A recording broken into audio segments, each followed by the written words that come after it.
এই যে দেখেন আমার হাতে কত দাগ, এই যে দেখেন দাগ নেই, এটা রাস্তার দাগ। কি দাম? ধইরা ফেললো তো, ধইরা ফেললে কয় যা আছে সব দেন। আমি যা আছে সব নাও। কি নাও?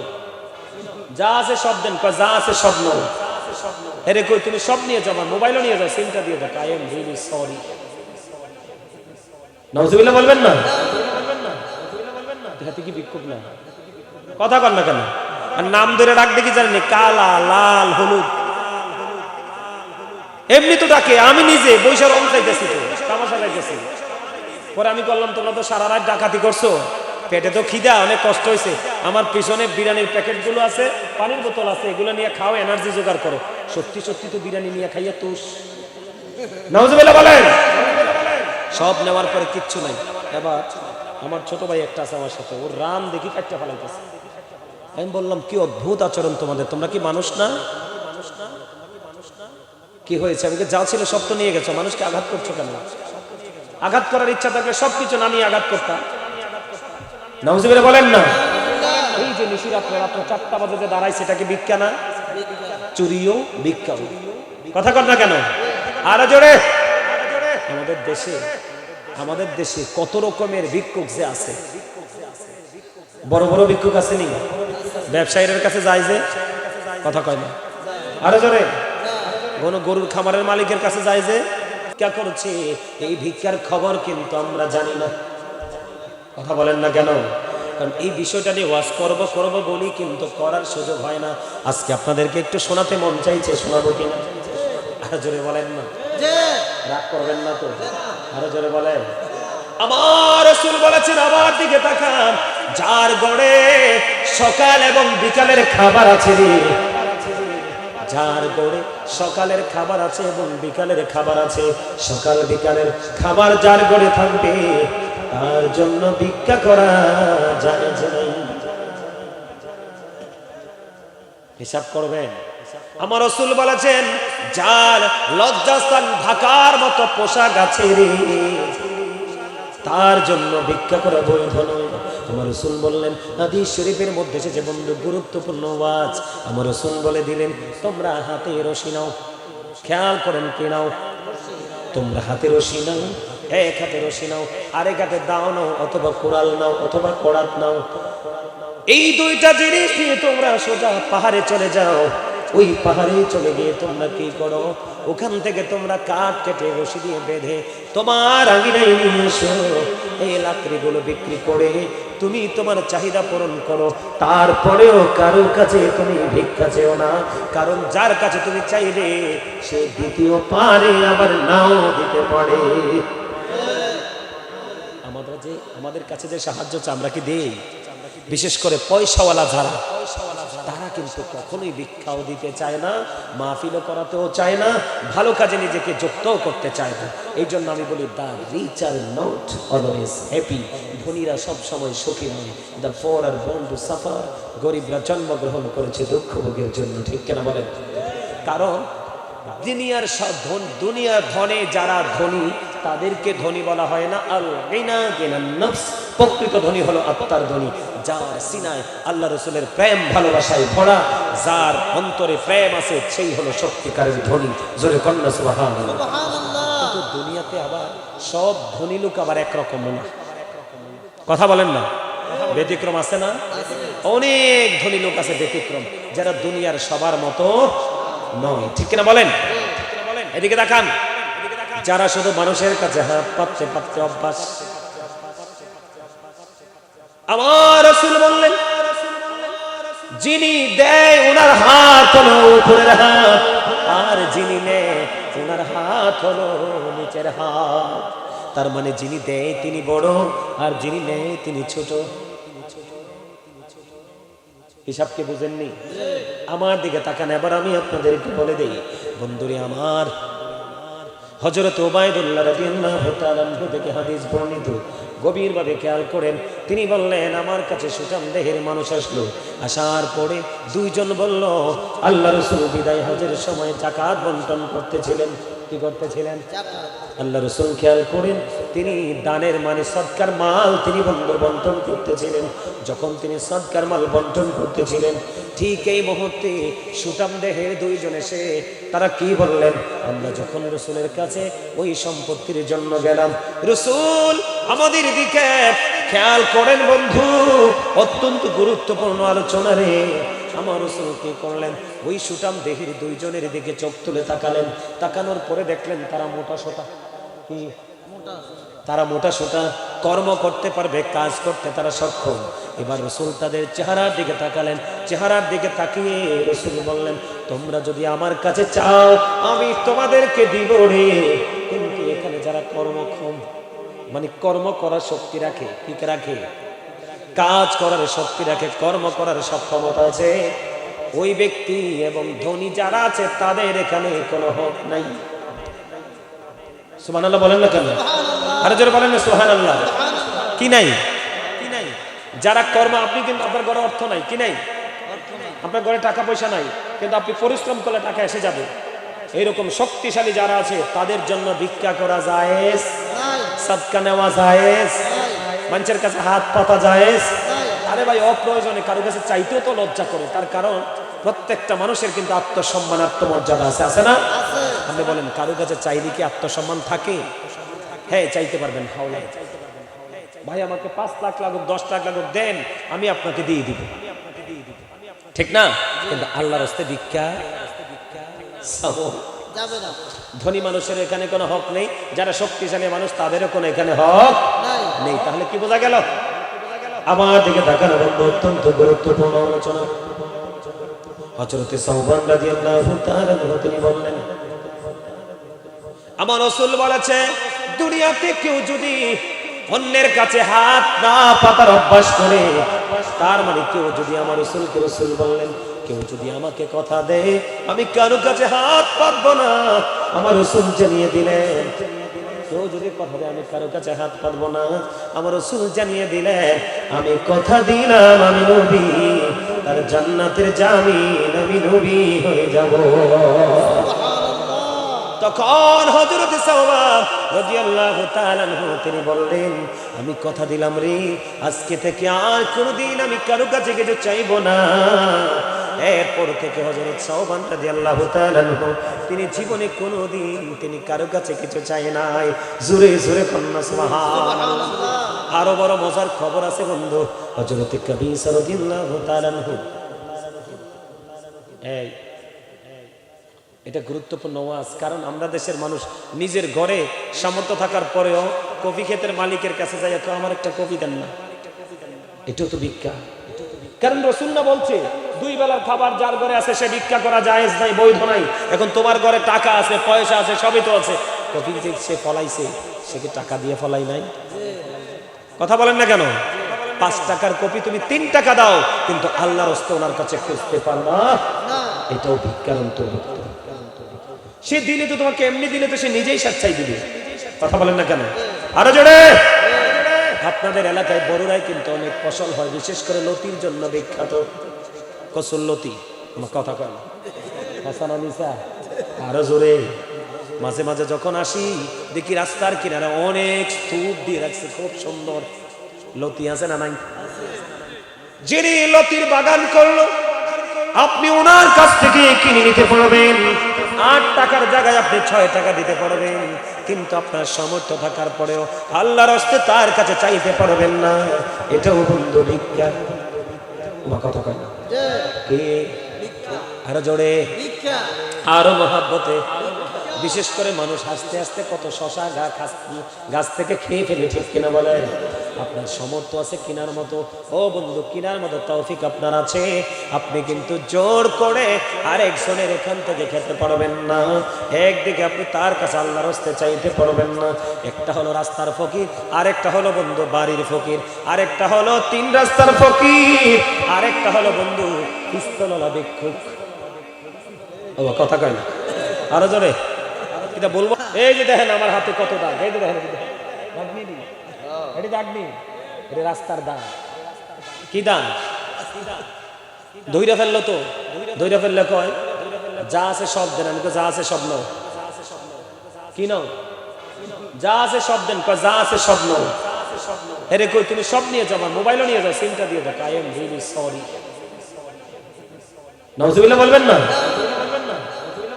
হাতে কি বিক্ষোভ না? কথা কন না কেন? আর নাম ধরে ডাক দেখি জানেন, কালা, লাল, হলুদ, এমনি তো ডাকে। আমি নিজে বৈশাখ রং চাইতেছি, তো তামাশা চাইতেছি।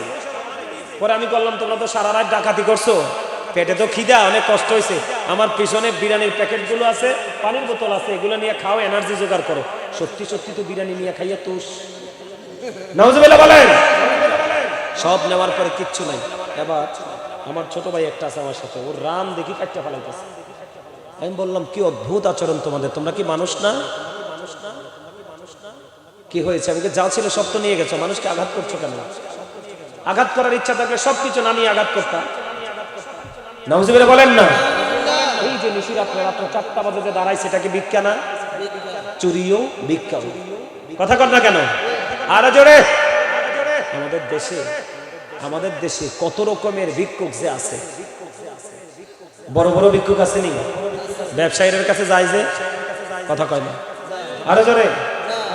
গরুর খামারের মালিকের কাছে যায় যে, মুরগির খামারের মালিকের কাছে যায় যে, আরদের মালিকের কাছে যায় যে, এগুলো ভিক্ষা। নাউজুবিল্লাহ বলেন। ভিক্ষা 3 জনকে দিতে পারবেন। আমার দিকে তাকান, এই বিষয়টা শেষ করে দিচ্ছি। কয়জনকে? 3 জনকে।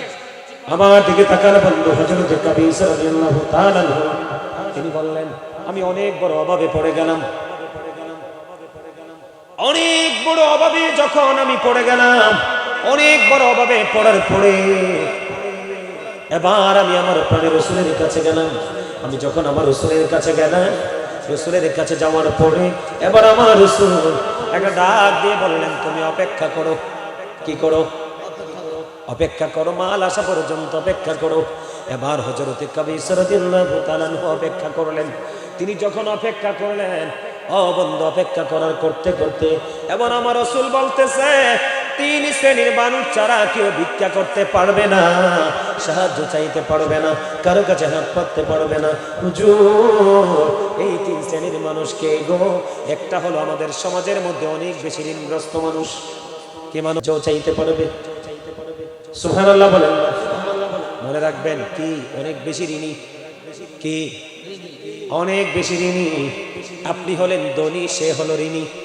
কি আপনি হলেন ধনী, সে হলো বন্ধু ঋণী। ধনী এবং ঋণী দুই জিনিস না। এই ক্ষেত্রে কিন্তু আয়েশা সিদ্দিকা রাদিয়াল্লাহু তাআলা প্রশ্ন করলেন, ইয়া রাসূলুল্লাহ, ইয়া হাবিবাল্লাহ, আমার 2 জন প্রতিবেশী আছে। কয়জন? 2 জন প্রতিবেশী আছে, আমি কাকে আগে দিব? আমার রাসূল বললেন, যিনি তোমার সবচেয়ে কাছে তাকে আগে দাও। সুবহানাল্লাহ বলেন না কেন?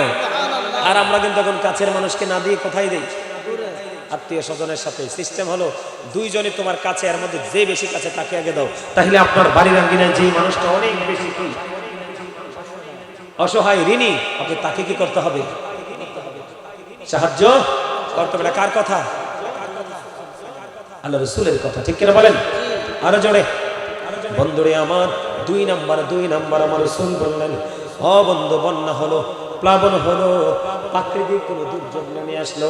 দুর্যোগ আসার পরে গোটা দুনিয়া বন্ধু অথবা আপনার এরিয়া পুরোটা তলিয়ে গেল। কয়দিন আগে বন্যা হয়েছিল না? বেশ কয়েক মাস আগে। কথা কয় না কেন? আসছিল কিনা? বন্যায় সব কিছু বন্ধু তলিয়ে নিল। ফেনীর মানুষের দুর্দশা দুনিয়ার মানুষ দেখেছে। ঘরের মধ্যে পানিতে ডুবে বন্ধু মরে আছে। তাই কিনা বলেন? বন্ধুরি আমার, ওই যে মানুষগুলো বন্যা যখন হলো, প্রাকৃতিক দুর্যোগ যখন হলো, সব কিছু হারিয়ে যে মানুষটা নিঃস্ব, ওই মানুষটা যখন সাহায্য চাইবে, আপনি তখনই কি করতে পারবেন? সাহায্য করতে পারবেন। 2 নাম্বার গেল। 3 নাম্বার হলো, আমার রাসূল জানিয়ে দিয়েছে, আপনার বংশের মধ্যে একটা মানুষ অনেক গরিব। কি? আপনার বংশের মধ্যে একটা মানুষ বন্ধু অনেক গরিব। ওই মানুষটা গরিব যে, তার আপন গোত্রের 3 জন মানুষ সাক্ষী দিতে হবে। কয়জন পুরুষ? কথা বলেন না? একজন মানুষ যে গরিব, তার আওলাদের মধ্যে 3 জন লোক কি দিতে হবে? সাক্ষী দিতে হবে। 3 জন পুরুষ। ও বন্ধু, সাক্ষী দিতে হবে। কেন দিতে হবে গো? 3 জন পুরুষ সাক্ষী দিতে হবে এই কারণে যে 3 জন পুরুষ যখন সাক্ষী দিবে ওই মানুষটা সত্যি সত্যি গরিব, তখন আপনি তাকে সাহায্য করতে পারবেন। সে অন্যের কাছে ভিক্ষা বা সাহায্য চাইতে পারবে। জোরে জোরে বলুন সুবহানাল্লাহ। এখন যারা ভিক্ষা করে তারা চাই শহরে বাড়িও আছে, আছে না নাই? আছে না নাই? আরো জোরে আছে না? আমার রাসূল বললেন এমন অর্থ আপনার কাছে আছে যে অর্থ আপনাকে অন্যের কাছে হাত পাতা থেকে, ভিক্ষা চাওয়া থেকে, অন্যের কাছ থেকে বন্ধু সাহায্য চাওয়া থেকে বিরত রাখতে পারে। কি করতে পারে? মানে আপনার অবস্থানটা এমন, ভিক্ষা করা লাগবে না। কি করা লাগবে না? আপনার অবস্থাটা এমন, আপনি ভিক্ষা করা লাগবে না, কিন্তু তারপরও আপনি ভিক্ষা করতেছেন। ও বন্ধু, রাসূল বললেন তুমি যেন জাহান্নামের আগুন তুমি খরিদ করতেছ। জোরে কন্যা নাউজুবিল্লাহ। আরো জোরে বলেন না নাউজুবিল্লাহ। চাওয়া যাবে মানুষের কাছে? সই ক্ষেতের কাছে যাওয়া যাবে? কফি ক্ষেতের কাছে, টমেটো ক্ষেতের কাছে, ক্ষীরা ক্ষেতের কাছে, রাতের আধারে রাস্তার ধারে কচু ক্ষেত থাকলে লতি তোলন যাইব? ইসলাম সহজ আবার অনেক কঠিন। বুঝলে খুবই ইজি, আর না বুঝলে, কথা কি বুঝতে পারছেন? দেখছেন কি চমৎকার না? তাহলে আমরা যদি আমরা এই জায়গাটা থেকে, কোন জায়গা থেকে? এই হাত পাতা কি করা, এই জায়গাটা থেকে যদি আমরা বের হয়ে আসতে পারি, তাহলে আমাদের দেশে দেখবেন চুরি, ডাকাতি, চাঁদাবাজি, সন্ত্রাসী, চুরি, একজনের হক মারা, এগুলো কিছুই আমাদের মধ্যে থাকবে না। আমাদের এই কাজগুলো করার দরকার আছে না নাই? আরো জোরে করবো কি করবো না? হ্যাঁ ওমা দেখাই দেয় হয়ে গেছে। আমরা অপরাধগুলো করব না, করতে পারবো, করবো, আমি গায়ের জোরে করবো। তাহলে আমাকে মনে রাখতে হবে আমি নবীর উম্মত হতে, রাসূলের উম্মত হতে পারছি। আমরা কিন্তু ভিক্ষা করতে পছন্দ করি, কিন্তু সামর্থ্য আছে আল্লাহর পথে দিতে আমরা পছন্দ করি না। তোমরা কোন মুসলমান? কোন মুসলমান? দুঃখ পাওয়ার কিচ্ছু নাই, চিরস্থায়ী জান্নাতের উপস্থিতিও কমই হবে। কথা কয় না? চিরস্থায়ী ওই জান্নাতের উপস্থিতিও কম হবে। তাহলে দুঃখ পাওয়ার কোনো কারণ আছে? এক ফোঁটা কারণ নাই। আমরা দুঃখ পাবো, পাবো দুঃখ। কেন দুঃখ পাবো?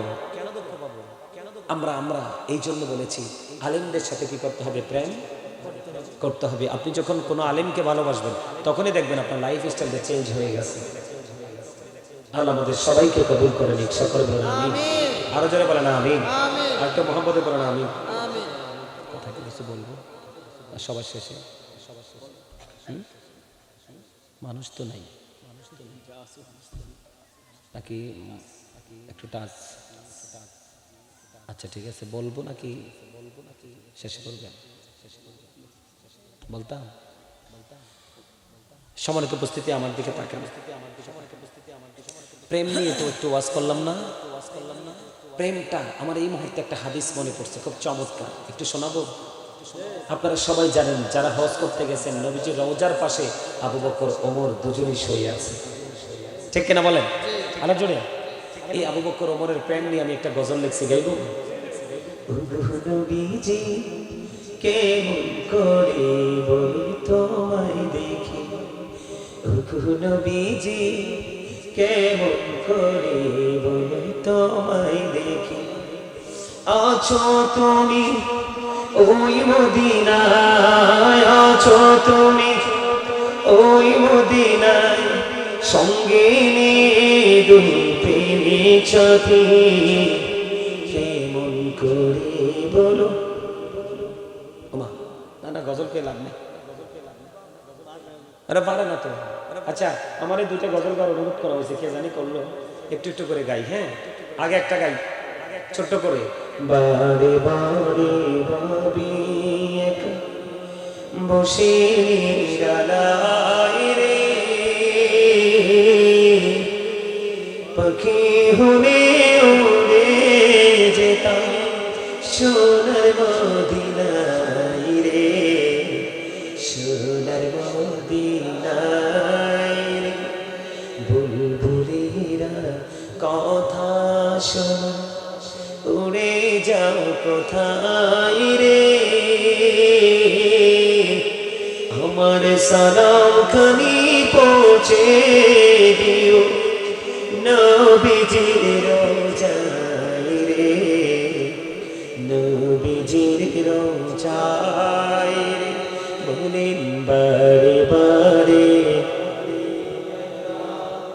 বসে নিরালায় রে,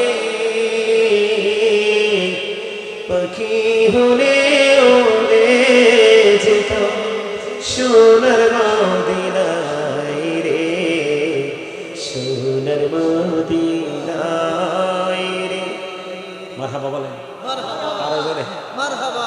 আরে তো বারে কত দুর্বল মানুষ, মনে হয় যে 1 যুগ 12 বছর খানায় খান না। মনে রাখবেন, এই আল্লাহ দুর্বল ইমানদারের চাইতে শক্তিশালী ইমানদারকে বেশি পছন্দ করে। আরো জোরে কন্যা সুবহানাল্লাহ।